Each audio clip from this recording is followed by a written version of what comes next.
Senate hearing kanina tungkol sa pag-aresto kay dating Pangulong Rodrigo Duterte.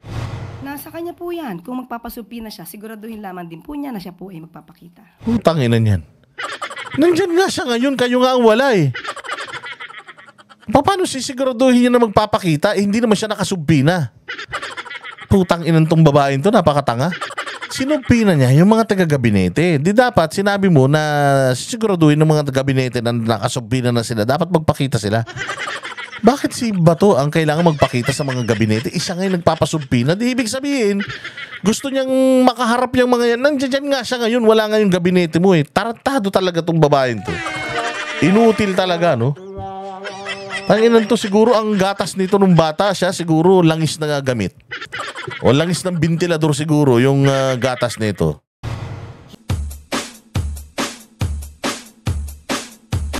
Dancing with the beat with DJ Glenn on the mix.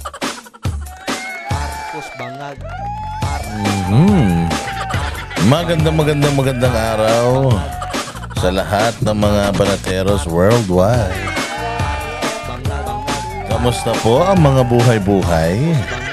Ito na naman po ang inyong pinakamamahal na fake news peddler. Oo, na banateros. Sa balat ng YouTube, andito na naman tayo. Oo, again ha, disclaimer lang. Itong ating channel ay para lang po ito sa mga matitibay. Doon po sa mga matatatag ang mga puso at ay balumbalunan at kalooban. Oo, yung pong mga malalambot ang puso, yung mga masyadong mababait. Oo, yung mga bait-baitan, baka magpunta ng langit-langitan. O ito pong inyong ito pong channel na ito ay hindi po para sa inyo. Oo, kaya ngayon pa lang magsilayas na kayo. Another day, another Uratan session with yours truly, Boss Dada TV. Oo, kamusta naman ang buhay-buhay dito po sa channel na ito? Siguradong sasakit ang mga tumbong, ang mga almoranas ng lahat ng mga bobo. Walang kwenta, walang utak, mga utak munggo, inutil, imbalido, mga magnanakaw, mga kawatan, sindikato, kuratong baliling, at lahat ng mga mambubudol, sinungaling, walang isang salita. O at lahat ng mga demonyo, Judas, Barabas at mga hestas sa bayang Pilipinas.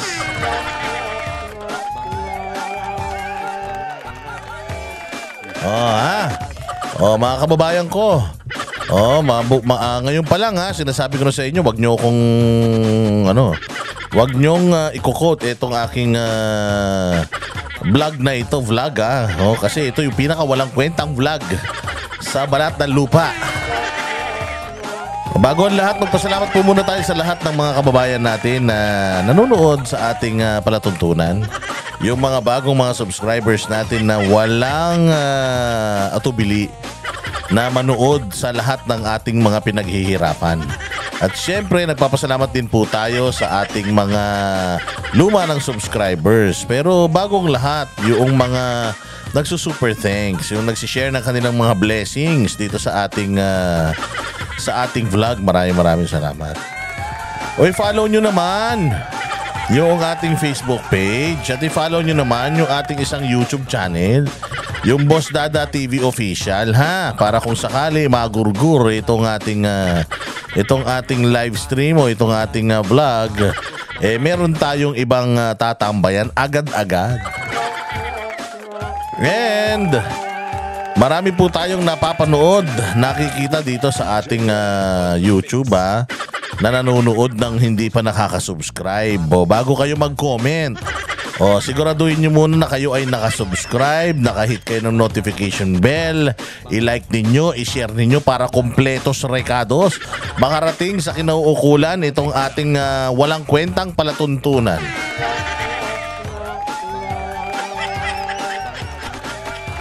Oy, naku po, talaga naman, umaati kabo ang mga balitaktakan ngayong araw na are.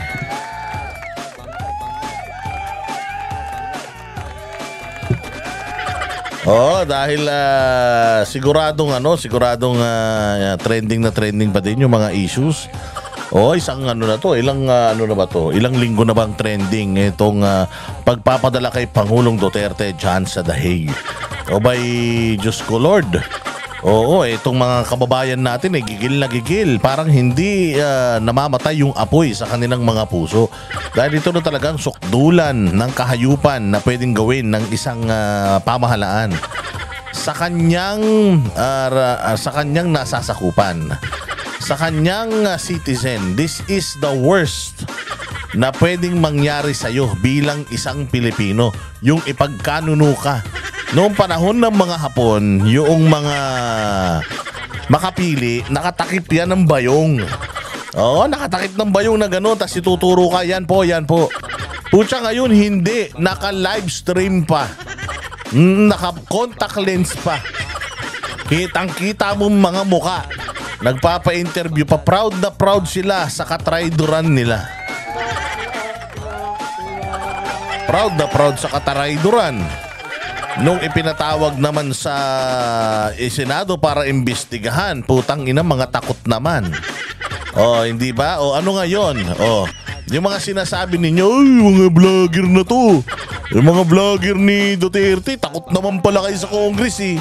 Tangina nyo, vlogger lang kami. Mga pulis, mga sekretary, mga militar, mga general. Tangina, yung mga yan, takot eh. Kami pa kaya? Napakabilis talaga ng karma nyo, no? Ang bilis ng karma, bumabalik kagad sa mga pagmumukha ninyo. Ang bibilis talaga ng karma. So ngayon, paano nyo na naman ipagtatanggol tong kabalbalan ng gobyerno natin na iba yung sinasabi ni Pangulong Marcos, iba din yung sinasabi ni Bersamin, iba din yung sinasabi ni Claire. Hoy Claire! Matigas ang mukha mo talaga pahiyang-pahiya ka na naman sa media. Tangina, kung saan ka kumukuha ng kapal ng mukha, paki-message nga ako. Kasi ikaw ang pinakamakapal ng mukha sa lahat ng mga matitigas ang mukha. Ikaw yung ipananliligo mo yung kahihiyan. Inaalmusal mo yung kasinungalingan. Wala talagang pakundangan sa pagsisinungaling itong kupal na ito. Mantakin mo, tinanong siya nung isang interviewer. From I think isang network, UNTV yata yun. Kryptonite niya yung babae na yun eh. Dahil sa sobrang sinungaling ng administrasyon, tinanong sila ngayon, ma'am, ano na nangyari sa pabahay ni Bongbong? Kasi hindi niya natupad yung 20 pesos na kilo ng bigas. Ano na ba ang pangako ni Bongbong na natupad niyang visit siya? Mantakin mo, ilan lang yung pinangako niya? Tatlo lang yata yung pinangako ng ulul na yan eh. Una yung pinangako, 20 pesos na kilo ng bigas. Putang ina, pinakamurang pwede nilang ibenta, 45. Pangalawa, Uniteam. Babubuklo rin daw ang mga Pilipino. At ipagpapatuloy lahat ng mga nasimulan ni Duterte. Putang ina, ngayon ipinakulong pa sa ibang bansa nitong hinayupak na ito. Pangatlo, yung pinagyayabang ng gagunggong na yan. 1 milyong pabahay daw taon-taon. Tangina niyan. 1 milyong pabahay taon-taon. Baka bahay ng gagamba yan. Baka bahay ng gagamba yan. Kasi di ba yung bahay ng gagamba, posporo lang yun. Tas ilang, ilang hati yun. Tangina, kaya bang yabang nyo? 3 taon na kayo. 3 taon na kayo sa serbisyo. Taon-taon kasama yung housing project na yan. Tandaan nyo to dahil plataforma niya yan. Taon-taon kasama yan sa kanilang budget, yung budgeting, yung 1 million per year.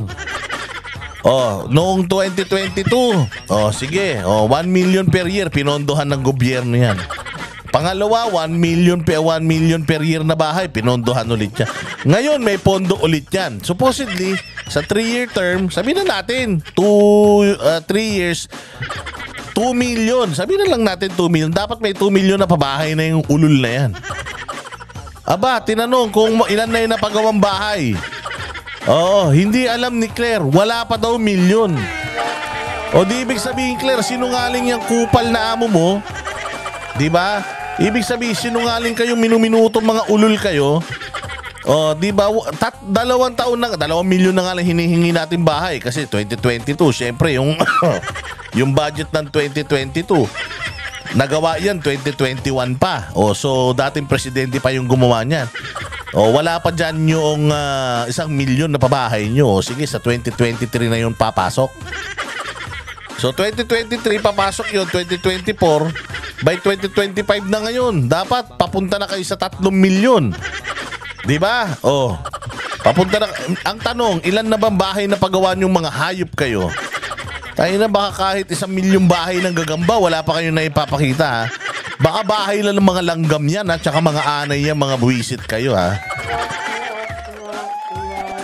Apakasinungaling mo, ha? Ikaw talaga, Claire, Claire Kupal, ha? Napakasinungaling mo. O ngayon, ang pinangako nyo, 1 milyon taon-taon, hindi natuloy. Ano na naman ang dahilan mo? Utang na, Duterte na naman. Duterte. Puro kasi kayo mga Duterte, eh.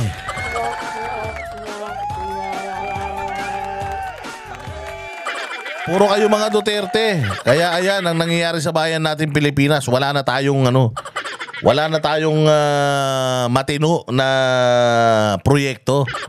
O dahil wala na kayong ginawa kundi ayan na, puros kayo Duterte. O itong ating segment na ito ay pinamagatang Salamat BBM. O salamat BBM. Dahil itong si Inday Sara ay nagpapasalamat kay BBM sa lahat ng mga kahayupang ginawa niya sa bayan natin.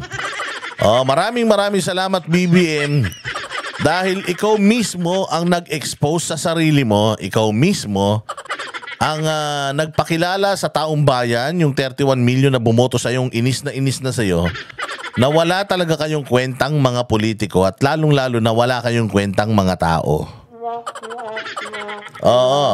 Bakit? Paano natin nasabi? Dahil sa iyo, nahinto yang mga proyekto ni Pangulong Duterte. So salamat sa iyo. Salamat din daw sa iyo dahil nagmura ng droga. Dati pagkamahal-mahal ng droga, ngayon nagmura na. Ay makikita ninyo sa social media. 'Di ba, mga bata liliit susuyop.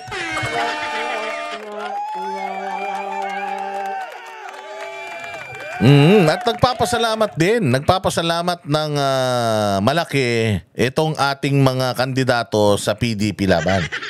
Yung mga kandidato natin sa PDP laban, mga bossing, sila ay ay talaga namang nagpapasalamat. Dahil sa ginawa ni Pangulong Duterte ni Pangulong Marcos pala, na ipatapon si Pangulong Duterte sa dahig, nagalit ang taong bayan, lumabas ang lahat ng Pilipino sa Pilipinas, lumabas lahat ng mga Pilipino sa ibang bansa at sa Europa, talagang nagsama-sama at pinakita kung gaano kalakas itong Team Duterte.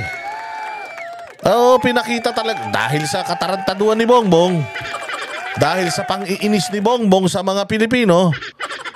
Lumalakas ng lalong lumalakas ang PDP laban senatorial candidates. At yung mga kalaban natin dyan sa kabilang ibayo, kailangan nilang gumastos ng bonggang-bongga para makapandugas, para manalo sila.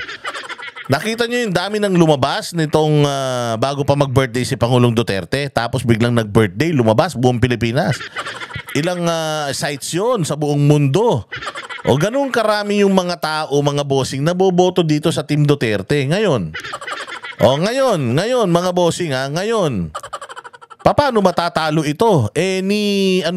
Nagpunta nga si Pangulong Marcos. Nagpunta si Pangulong Marcos diyan sa tawag din nagpunta siya diyan sa Mindanao. Magre-ribbon cutting daw sana sa isang mall diyan. Anak ng tinapay, ang sigaw ng mga tao, Duterte.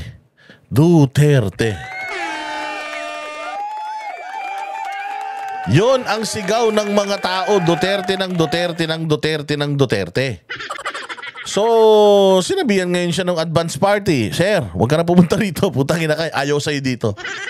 Oo, ayaw sa'yo dito. Huwag ka pumunta rito. Pag pumunta ka rito, mapapahiya ka. Makukuhanan pa ng mga video na kumakaway ka sa mga tao na ang sinisigaw si Duterte. Kasi babalik daw sila sa Mindanao eh. Babalik daw sila sa Mindanao at mangangampanya daw sila dyan. Sabi ko nga sa inyo eh. Yung mga kasamahan mo nga, Bongbong, dyan sa partido mo, hindi sila masaya sa ginawa mo kay Duterte.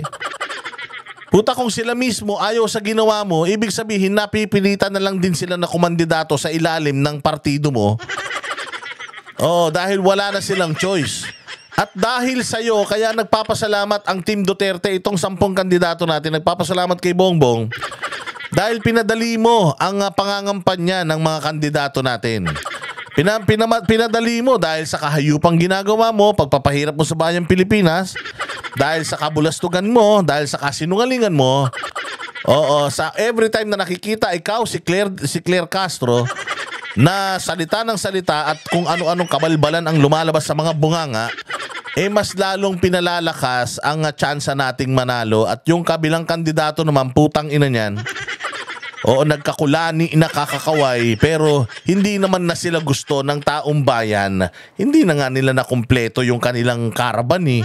Yung kanilang supposedly pagputungo-tungo dyan sa mga probinsya, hindi na nila nagawa. Baka ubos na ang ayuda. Wala nang pang ayuda sigurong mga hinayupak na yan. Kaya siguro hindi na sila makapagbuo ng mga tao dahil yung kanilang kandidatura, yung kanilang sortie sa Cebu, kinancel na nila. Kinancel na nila yung sortie nila sa Cebu. Tapos may mga sorties pa sila sa Bulacan, Indol. Ganun din, hindi na rin nila itinuloy. Ang yabang-yabang, sabi niya sa mga kampanya niya, itong mga kandidato ko, ang pinakamagagaling, nakakumpleto kami ng 12. Samantalang yung kabila, hirap na hirap silang kumumpleto. Tanga, nakumpleto mo ngayon 12, iniwanan ka naman nung isa, kapatid mo pa. Ganun ka kagago, ganun ka kababoy, at ganun ka kawalang kwenta. Kaya maraming salamat kay Pangulong Bongbong Marcos dahil kung hindi dahil sa kanya, mahihirapan tayong mangampanya dahil ang PDP laban walang pera eh. So salamat sa iyo Bongbong dahil sure lose yang mga kandidato mo. Nakita ninyo yung dami ng tao lumabas, imposibleng bumoto yan sa inyo. Utangin na ba't ako lalabas doon at makikisimpat kay Duterte kung iboboto ko rin lang yung mga tarantadong mga kandidato mo. So sa absentee voting pa lang, sigurado, lamang na tayo. Di lalo na kapag dito sa Pilipinas, putang ina, lamang na lamang tayo. Kaya ikaw, Garcia, ayusin mo buhay mo ha. Ayusin mo buhay mo, hindi nyo maikakaila. Kahit na ano pang gawin nyo, gamitin nyo si Jean Fajardo, si Heydarian para sabihin na konti lang. Konti lang yun. Diyan nga sa Davao parang 1,600, yun lang daw yung bilang yan. At sinasabi nga ni Heydarian na mas lumalakas daw ngayon yung tandem nila Kiko. Tangina pa, paano lalabas? Hindi naman kayo kasali kasi. Talo kayo nakikisali kayo sa laro ng mga panalo. Hindi ba? So yun ang sinasabi ng mga kumag, na mga kupal, na mga kandidato nila. So kahit na ano pang sabihin nung kanilang mga propagandista na walang tao, putang ina, hindi magsisinungaling ang malente ng camera natin. Live stream, naka-live yan sa mga sa YouTube, sa mga balita. Kitang-kita nyo kung gaano karami yan. Kapag ka natalo yan, putang ina, nadaya yan. Kaya maraming salamat kay Bongbong dahil easy win para sa PDP laban itong eleksyon.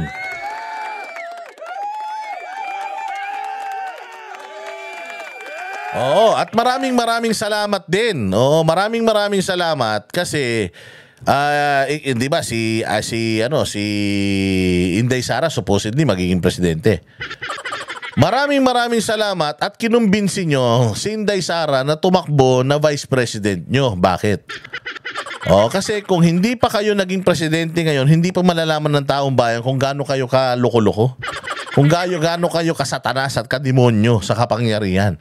Imagine niyo kung si VP Sara ang nanalong presidente. Oh, tapos ipapa-impeach siya ng mga vice president pa nga lang, pinai-impeach na Lalo na kaya kung presidente siya. So ipai-impeach siya niyan.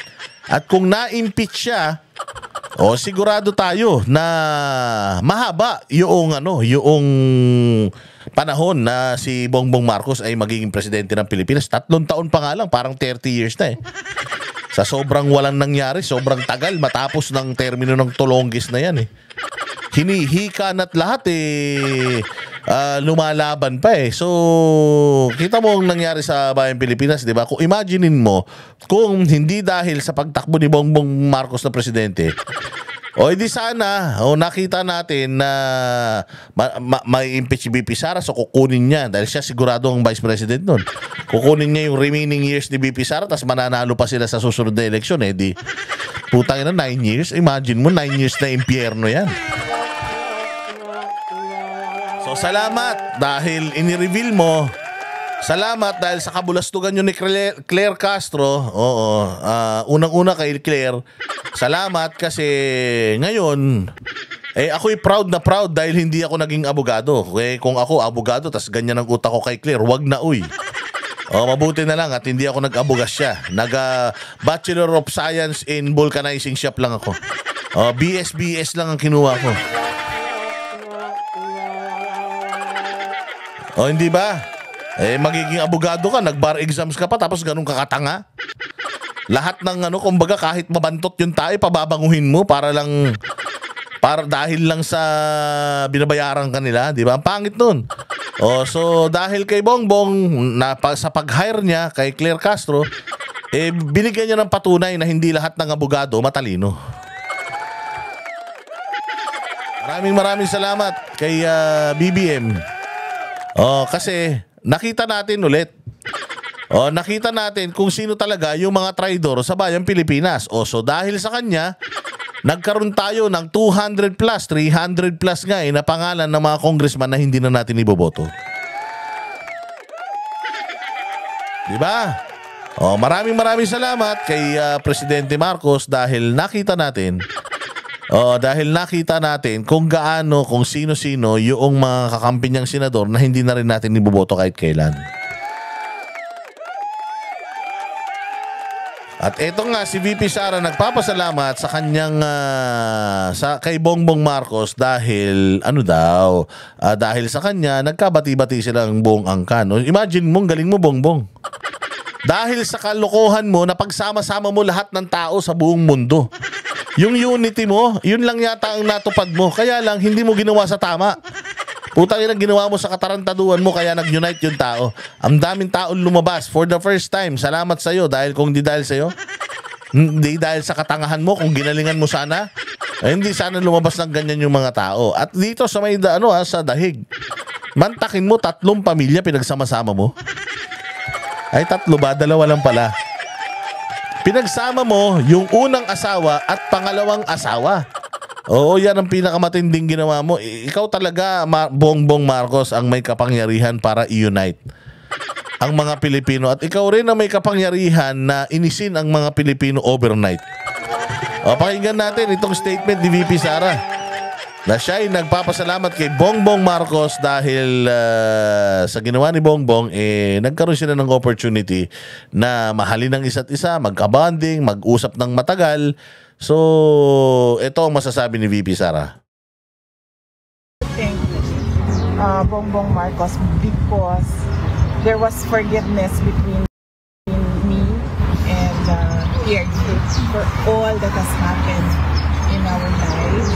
And we have a relationship now, a father-daughter relationship, since we cannot discuss anything legal anymore because it is understood inside that only the lawyers can discuss legal matters with the former president. So we only discuss about the family, and this has been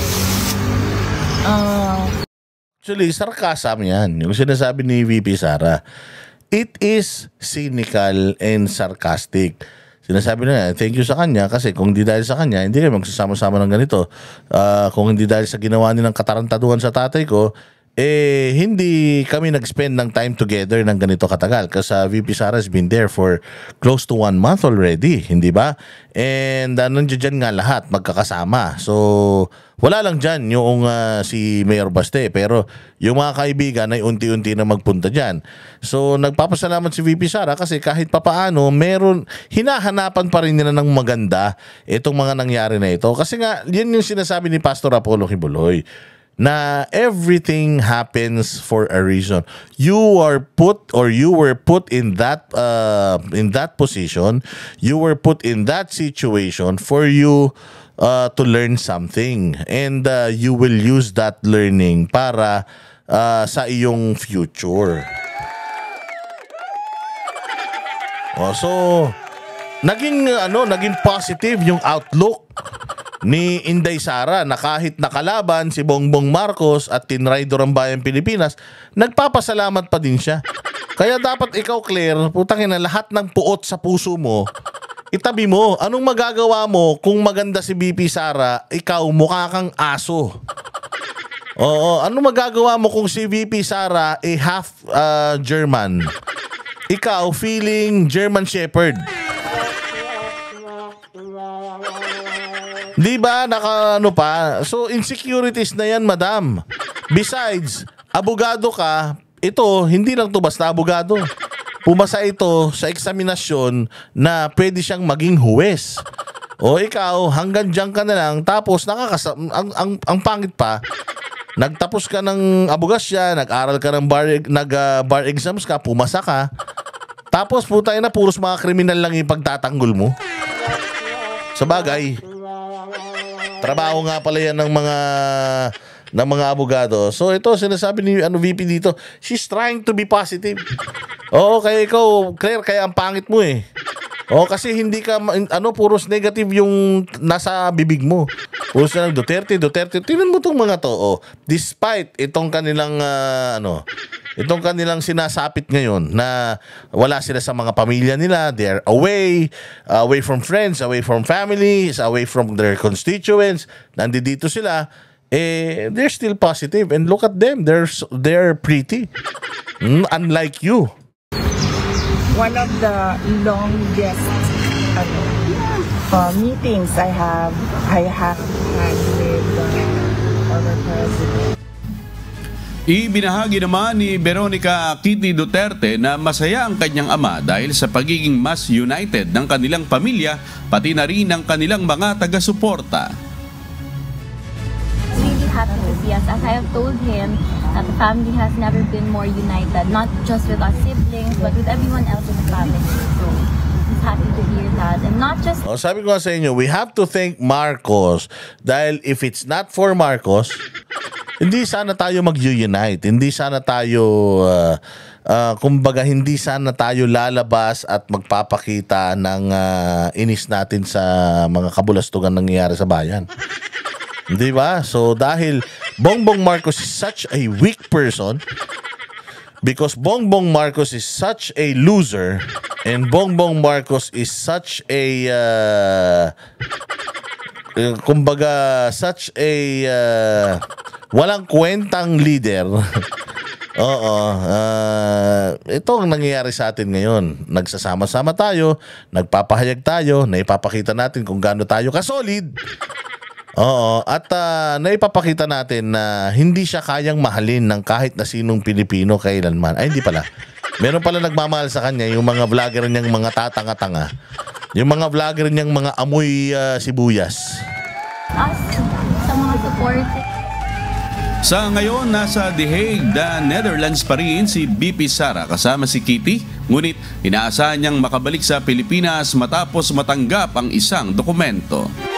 Ayan, siyempre, kailangan kapag nakita natin yan, gusto ko kayong inisin. Gusto kong makita nyo kung ano ang sagot ni Claire Castro.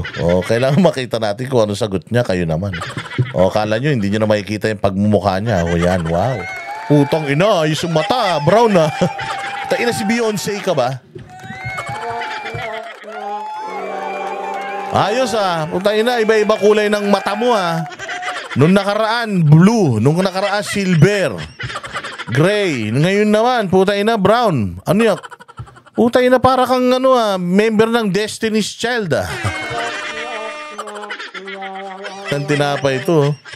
Ayun na, mas inuna pa yung magpa-makeup kaysa ayusin yung utak pakinggan ninyo, sasabihin niya sa pagpapasalamat. Ganito ka cheap. Etong si Claire Castro, galit na galit. Pagdating kay Duterte, lahat Duterte, gigil na gigil. Pero putay na yan, pag tinanong mo to kung ano na nagawa ni BBM sa bayan, walang masagot tong ulol na to. Wala pa. Hindi pa namin napag-usapan yan. Putang ina nyo, ba't di kayo nag-uusap tungkol dyan? Yung trabaho mo. Ma'am, kamusta na po yung ganito? Wala pa. Di pa kami nag-uusap. Ano po masasabi nyo sa ganito? Wala pa. Hindi pa namin napag-uusapan. Putang ina, kapag ka dun sa trabaho mo, wala kang alam. Tapos pagka hindi mo trabaho, may alam ka. Pakinggan ninyo at mainis kayo dito sa sasabihin nitong tulongges na ito. Mas maganda po siguro kung magpasalamat muna si VP Sara sa kanyang ama. Utang ina ka. Ano ibig mo sabihin magpasalamat siya sa kanyang ama?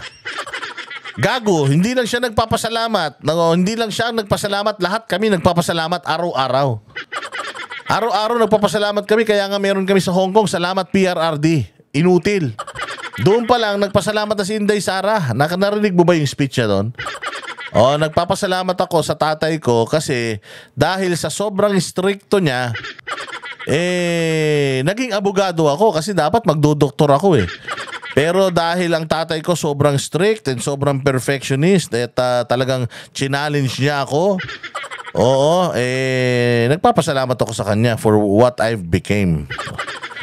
Or what I've become. Hindi ba? Katulad yan, si Kitty, ganun din. Minomotivate niya, you will not visit me until you're a lawyer, ganyan. Palibasa wala kang magulang Claire Castro, siguro magulang mo aso. Siguro mga magulang mo aso. Kaya para ka ring aso, kahol ka lang ng kahol. So dapat siya magpasalamat kay Duterte dahil Dahil Mismo, kay dating Pangulong Duterte.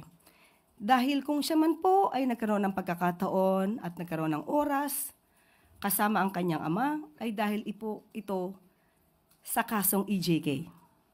Kung hindi po naganap at hindi nagawa ang sinasabing mga... Wow! Tama, okay lang naman pala tong EJK, Claire. Dapat pala magpasalamat si Inday Sara sa EJK. So sinasabi mo ba na okay tong EJK? Yung mga namatay dyan sa war on drugs, okay lang. So galing mismo sa bibig netong babaeng tanga. Na dapat magpasalamat daw kay Duterte dahil sa EJK. Kasi kung di dahil sa EJK, di sana hindi kayo nagkasama-sama. So dapat pasalamat si Inday. Inday, isang beses ka, magpasalamat ka sa mga namatay sa EJK. PRD, maraming salamat at pinagpapatay mo lahat ng adik. Yun ba yung gusto mo marinig? Yun ba yung gusto mo marinig? Claire Castro, ito nakakatawa, considering that you are a lawyer, ikaw ay dapat sumusunod at nagpapatupad ng batas. Or at least man lang, tama yung interpretasyon mo sa batas. Hindi ba ang lahat ng akusado ay innocent until proven guilty? O bakit parang sinasabi mo na dapat magpasalamat si VP kay Duterte dahil sa EJK? Bakit? Napatunayan na ba yang EJK? At saka gaga ka ba? 30,000 na namatay sa EJK ni hindi nyo nga mapatunayan sino-sino yung 30,000 na yan. Nakalagay nga doon sa sa ICC, 43 nga lang yung namatay. Anong pinagsasasabi mo? Anong pinagsasabi mo? Tsaka yung sinasabi mong dapat magpasalamat si VP Sara. Dapat magpasalamat si VP Sara sa kanyang tatay. Dahil dyan sa EJK. Kung hindi dahil sa EJK, hindi kayo nagsama-sama. Tayo na, ikaw magpasalamat ka. Oo, magpasalamat ka at meron kang mga Duterte, nagigil ka kasi yan lang ang silbi mo sa trabaho mo. Oo, ang banggitin ng mga Duterte. Puro Duterte, ang dami mong sagot sa mga patutsada ni VP Sara. Putang ina mo, hindi ka naman kasali. Hindi ka naman pinariringgan. Ang kaaway naman si Marcos. Puta, hindi ka naman syota ni Marcos. Hindi ka naman niya abogado. Lalong hindi mo naman trabaho ipagtanggol si Bongbong. Hindi ba ang trabaho mo bilang isang spokesperson? Kung ano yung sinasabi ni Bongbong, yun dapat ang lalabas sa bibig mo? Sigurado ko hindi yan yung sinasabi niya, Claire.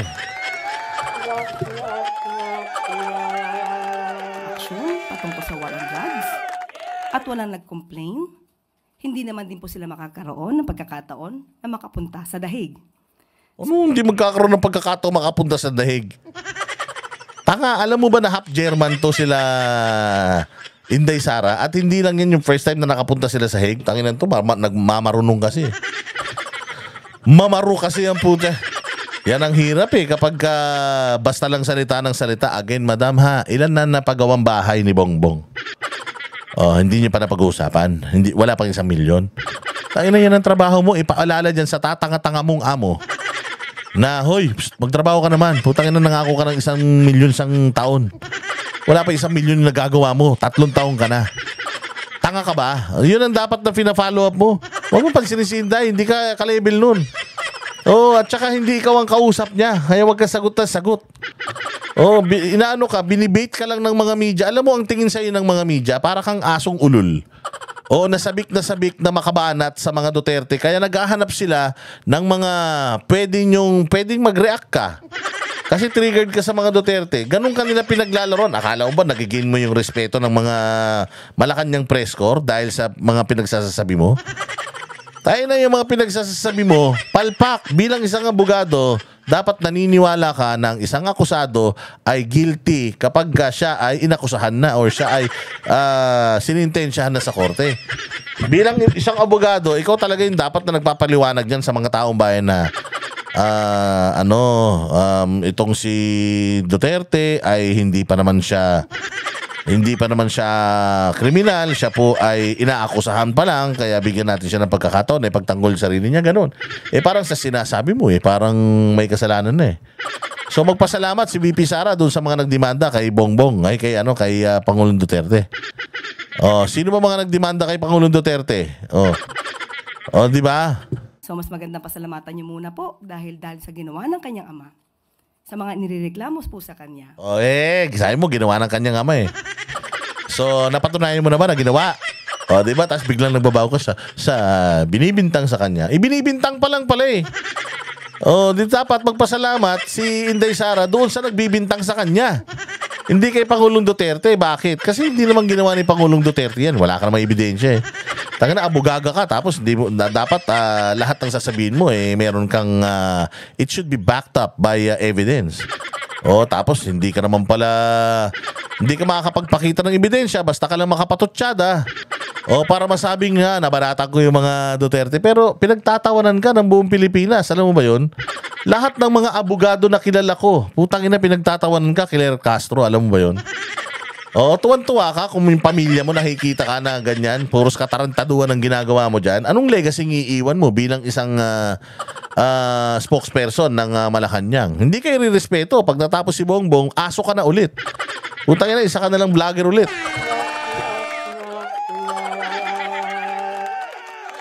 Di ba? So sa tingin mo, proud sa'yo? Sa tingin mo, yung mga taga-Malacanang press corps, nire-respeto ka? The reason why they are giving you yung mga ganito, mga bait na mga tanong, it's because hawak ka nila sa mga kamay nila. Alam nila kung gaano ka katanga.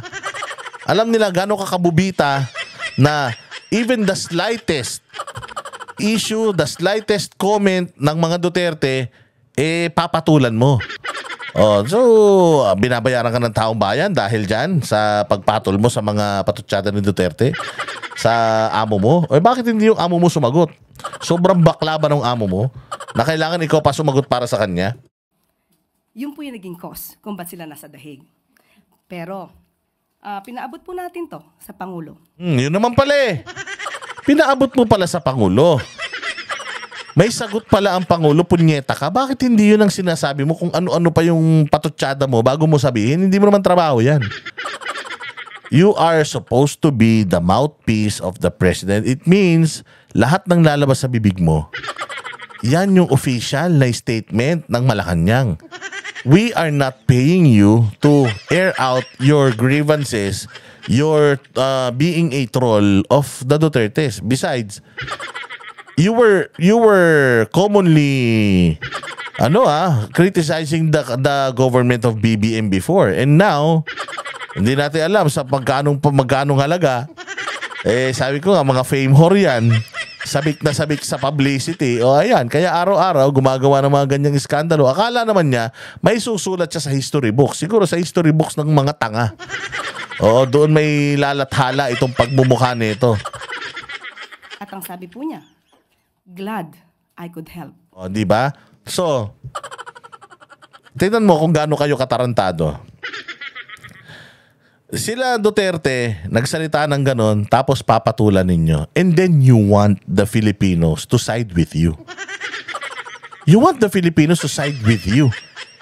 Instead of you, kumbaga fixing or making amends or kumbaga pag-isahin, pagbatiin etong dalawa, pumapatol kayo sa patutsada nung isa. O paano na yan?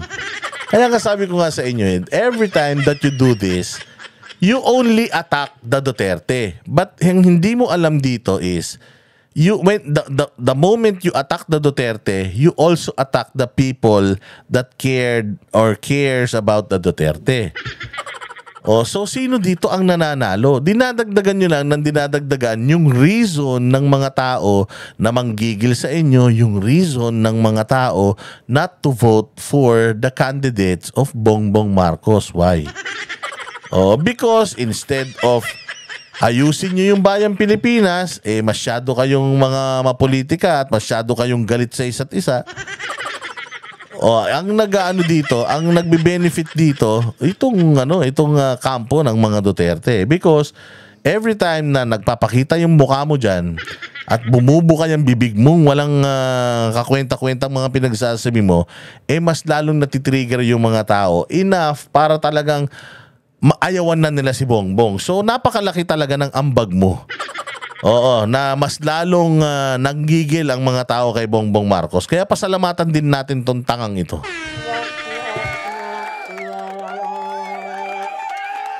Maraming salamat sa iyo. Dahil isa kang engot. Meron pa siyang isang sagot ha. Meron pa siyang sagot patungkol naman doon sa binitawan ni sa binitawan ni Bato de la Rosa kanina. Sabi ko nga putangin to, no? Kupal talaga, no? Hindi naman siya kinakausap, pero siya sagot ng sagot. Gigil siya kay Bato, putangin na, bakit? Gigil siya kay Duterte, bakit? Gigil siya kay Inday, bakit? Hindi ba bakit? Nagtataka ako, saan nanggagaling yung gigil nitong tao na to? Ano ba, hindi ka ba pinansin ni Bato? Taglibog ka ba kay Bato? Bakit masyado kang gigil na gigil sa kanya? Hindi ka naman niya inaano. Wala naman siya sinasabi tungkol sa'yo. Hindi ba? Bakit gigil na gigil ka? Pakinggan natin yung kanyang patutsada kasi wala nga umatin sa gabinete. Walang umatin sa gabinete. So hinahamon ngayon ni Bato de la Rosa na umatin ang mga taga-gabinete. Bakit nagsasalita tong kupal na to? Hindi naman siya kasali dun sa mga pinapatawag sa Senado. Baka gusto niya ipatawag siya. May ipatawag mo nga to tapos ipaliwanag mo sa kanya. Kung ano yung sinasabi niya dati na noong siya ay hindi pa taga-gobyerno, sinasabi niya na yung authorized yung judicial authority ay dito sa Pilipinas, hindi sa Dahig. Nung naging aso na siya ng kapatid mo, biglang yung judicial authority napunta na sa ibang bansa, hindi na dito sa Pilipinas. Yung local judicial authority. Hindi ba? Pakinggan nga natin tong away naman nila ni Bato. Lahat na lang inaaway ng kumag na to Hinamon ng palasyo si Senator De La Rosa na magpakita sa pagdinig kung ipapasampi na niya ang mga opisyal ng gobyerno na hindi sumipot sa Senate hearing. Nasa frontline balitang yan si Maricela Lid. Di ba bobo? Hinahamon niya si Bato na magpakita. Nandiyan nga si Bato ngayon. Tanga ka ba? Andyan nga si Bato ngayon. Definitely magpapakita yan. Anong hinahamon mo si Bato na magpakita? Baka mamaya magpakita yan sa bahay nyo. Mataranta kayo ng asawa mo.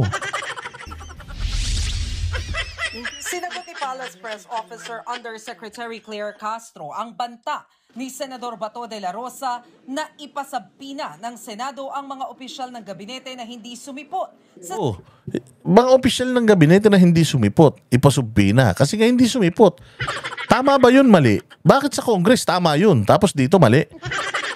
Anong mali sa sinasabi ni Bato? Claire, bakit magigil na gigil ka? Senate hearing kanina tungkol sa pag-aresto kay dating Pangulong Rodrigo Duterte. Nasa kanya po yan. Kung magpapasubpina siya, siguraduhin lamang din po niya na siya po ay magpapakita. Putang ina niyan. Nandyan nga siya ngayon, kayo nga ang wala eh. Paano sisiguraduhin niya na magpapakita? Eh, hindi naman siya nakasubpina. Putang inang tong babaeng to, napakatanga. Sinubpina niya yung mga taga-gabinete. Di dapat sinabi mo na siguraduhin ng mga taga-gabinete na nakasubpina na sila, dapat magpakita sila. Bakit si Bato ang kailangan magpakita sa mga gabinete? Isa ngayon nagpapasubpina. Di ibig sabihin, gusto niyang makaharap yung mga yan. Nandiyan nga siya ngayon, wala nga yung gabinete mo eh. Tarantado talaga tong babaeng to. Inutil talaga, no? Tanginan to, siguro ang gatas nito nung bata siya, siguro langis na gamit. O langis ng ventilador siguro yung gatas nito. Hirit kasi ni Senador Bato, baka mauwi sa constitutional crisis kung patuloy na iisnabin ng mga opisyal ng ehekutibo ang pagdinig ng Senado. Wala na respetuhan ito sa isang kapwa co-equal branch of government. Dapat masabpina ito sila para magkaalaman. Hindi pa naman daw natatanggap ni Senate President Francis Escudero ang Hindi ba? Wala namang mali eh. It is an investigation. Pumunta kayo dyan nung una. Nagkalat nga lang yung gabinete nyo. Nagkalat sila ng tae. Pag uwi nila, may mga tae sila sa puwet. Dahil nagkalat sila dyan. Nagsinungaling sila harap-harapan. Huling-huli sa akto. Kaya nga hindi na sila umatin dahil ayaw na nilang dagdagan pa yung problema nila eh. Ngayon, si Bato, pinapasubpina niya. Tapos, ang sasabihin ng palasyo, siguraduhin niya nandoon siya. Tanga. Natural, pinasubpina nga niya eh. Anong ibig mo sabihin? Ipapasubpina ko kayo, tapos hindi ako aatin. Inutil, no? Anong klaseng utak yan, Claire? Saan ba kasi? Ganito lang naman kasi yan eh. Ipapasubpina ba? Karapatan naman nila yan kasi meron naman talagang power ang Senado to issue subpoena doon sa mga taong gusto nilang ipatawag na ayaw pumunta. It's within their rights. So, what's the problem with that? If it's within their rights, bakit kailangan may mga side comment ka pa na basta sigurado niya pupunta siya? Putangin na mo. Sinabi ba ni Bato na pag pumunta yung mga yan, di ako pupunta? Ang utak nitong babaeng to, no? Parang may sapak eh. Ang hiling na sabina. Pero handa raw siyang kausapin sina Senador Amy Marcos at Senador De La Rosa. Hindi pwedeng pigilan ang pagdinig ng Senado o ng Kongreso for that matter dahil may pending case. Subalit, yung invocation ng executive privilege, yan ay naaayon sa batas. Banat pa ng Malacanang kay Senador Bato. 6 na oras nang nagpaliwanag ang mga cabinet official sa unang Senate hearing. So ganun ba yun? Isang beses lang umattend. So ibig ba sabihin nun, kapag yung mga vlogger na umattend nung nakaraan sa Congress, hindi na sila pwedeng umattend ulit? Okay na yun? Ganun ba yun? Utangin na parang parang di naman nangyayari yun sa Congress ah. So ganun ba yung Claire kapag 6 na oras na may oras, 5 oras, 10 oras hindi na dapat umattend? Saan batas mo nakita yan? Pakilagay mo nga dyan, Claire, ayon sa Republic Act 77666, the number of beast. Ilagay mo kung saan batas mo nakuha, saang diksyonaryo, saang constitution mo nakita yung sinasabi mo na kapag 6 na oras na dapat hindi na umattend. Hindi po ba niya natatandaan na nagkaroon ng first hearing? Siya po yata yung wala. That was an opportunity para sa kanya para magtanong. Dinipensahan. Tanga talaga, no? Kaya nga may second hearing eh. Kasi, nandiyan na nga siya sa second hearing. Kaya nga may second hearing kasi hindi pa kompleto yung first hearing. Di ba? Kahit na 10 oras kayo nandoon, kung hindi pa tapos at hindi pa kompleto, dapat umattend pa rin kayo kung iimbitahan kayo. So ano yun? Dahil nandiyan na ako, nagpunta na ako dyan, nagpaliwanag na ako. Pwede nang hindi. Saang konstitusyon mo nakuha yan? Saang rules ng Senado, ng Kongreso, mo nakita na kapag kaganon na, nakapagsalita na, okay na. Hindi ba dapat inuulit-ulit talaga yan? Tanginan yan. Sabi ko nga sa lahat ng tanga, ito yung pinakatanga. Abogado pa man din. Di ba dyan sa korte, inuulit-ulit nyo yung tanong para masigurado nyo na yung kino-cross-examine nyo ay nagsasabi ng totoo. Di ba? Ilang ulit yung kinukumpirma? Di ba? Para lang ma-position ninyo yung atake nyo doon sa kino-cross-examine nyo or sa ini-interpolate nyo na testigo ng kabila. Of all people, ikaw dapat yung nakakaintindi nitong mga ganitong proceedings. So, ibig bang sabihin kung halimbawa may kaso sa korte? Tapos, 6 na oras yung hearing. So, yung akusado pwede nang hindi umattend dyan sa hearing? Hindi na pwedeng umattend sa hearing ng korte? Ganun ba yun? Kasi 6 na oras nang nagpaliwanag yung tao. Di ba kaya nga may initial hearing, second hearing, third hearing hanggang sa matapos yung hearing. At doon mag-come up ng resolusyon kung sa Senado, kung sa korte, doon sisintensyahan yung kinasuhan kung sabay may kasalanan. Di ba? Hindi lang naman isang hearing yan. Paulit-ulit yung mga hearings na yan. Minsan yung mga tanong, paulit-ulit din. Anak ng tinapay ka, Claire. Saan ka ba nag-aral talaga? O nag-aral ka ba talaga? Hindi ni Executive Secretary Lucas Bersamin ang hindi pagsipot ng mga opisyal ng ehekutibo. Our cabinet secretaries and other executive officers would be not forced to respond to questions concerning those matters. Nagbabalita mula sa frontline. O diba? So nagtatago kayo ngayon. O dati tatapang nyo, ngayon nagtatago. Ba't hindi nyo lang kasi ipatawag? I mean si Claire. Total, mukhang siya naman lata ang lahat ng may sagot sa lahat ng mga problema ng bayang Pilipinas. O putang ina, feeling presidente na rin tong gagan na to eh. Ay nako. Anyways, pinakita lang natin yan sa inyo para kayo naman ay at least makita ninyo kung ano yung mga nangyayari sa bayang Pilipinas. Sabi ko nga sa inyo, this fight is between the Dutertes and the Marcoses and yung mga importanteng tao, yung mga epal, yung mga lang naman, yung mga inilagay lang naman dyan ng sapilitan ng hindi naman ibinoto ng taong bayan. O wala kayong mga karapatan na magsalita. O wala, lalo na kung ginagamit nyo pera ng taong bayan para makapag-grandstanding kayo dyan. O titigil-tigilan nyo na yung mga kaipalan nyo. O sumusobra ng epal nyo, baka mas sikat na kayo kaysa sa araw. O baka utangin na yung araw, bumaba na dyan dahil mas sikat na si Claire Castro sa kanya. O again hindi natin binabanatan si Claire Castro dahil inggit tayo sa putano, kaya inggitan mo sa tanga na yan. Kaya natin siya binabatikos kasi putangin na wala presidente. Hindi natin nakikita yung presidente, siya lang lagi natin nakita. Wala nangyayari sa bayan natin. Pag tatanungin mo si Claire tanga kung ano nangyayari sa Pilipinas, putangin na walang alam. Ilan na yung ganito, ilan na yung ganyan, walang report. Pero pagdating kay Bato, kay Inday, kay Duterte, laging may sagot. Siguro best in Duterte to. Huwag tayo huminto sa pagsita sa mga kumag sa gobyerno, lalo na kung pinapasahod natin. Pag hindi tayo masaya sa performance nila, maging vocal tayo doon. Dahil pera ng taong bayan pinapasweldo sa mga hayop na yan. Make-up, pagkain, bodyguard, gasolina, sasakyan, bayad sa kuryente, lahat yan. Pera ng taong bayan. Kaya walang karapatan ng mga punyeta na yan na maliitin tayong mga mamamayang Pilipino. Maraming salamat po mga bossing. Mabuhay kayo. Kita-kita po tayo ulit sa susunod nating vlog. Good night. Kami ang boses ng masa, hindi natatakot. Katotohanan lang, di kami nalulunod. Walang bahid ng sismis, lahat ay totoo. Kahit sino ka pa, pag mali ka babanatan ka.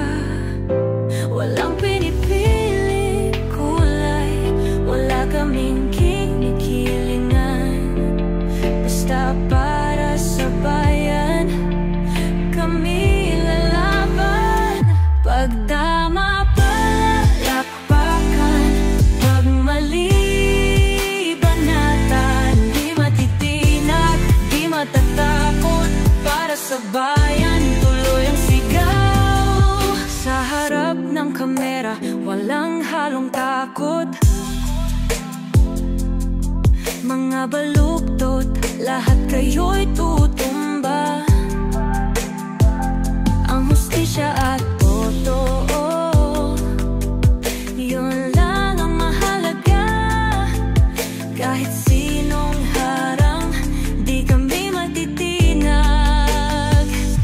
Walang pinipiling kulay, wala kaming kinikilingan. Basta para sa bayan, kami lalaban. Pag tama palakpakan, pag mali banatan. Di matitinag, di matatakot, para sa bayan tuloy ang sigaw. Kung nasa tama ka, ikaw ay aming kasama. Pero pag mali ka, handa ka na bang mabasag? Banateros kami, walang inuunan. Dahil bayan muna, bago ang sarili.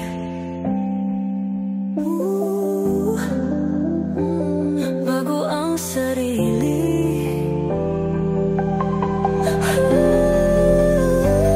Pag tama palakpakan,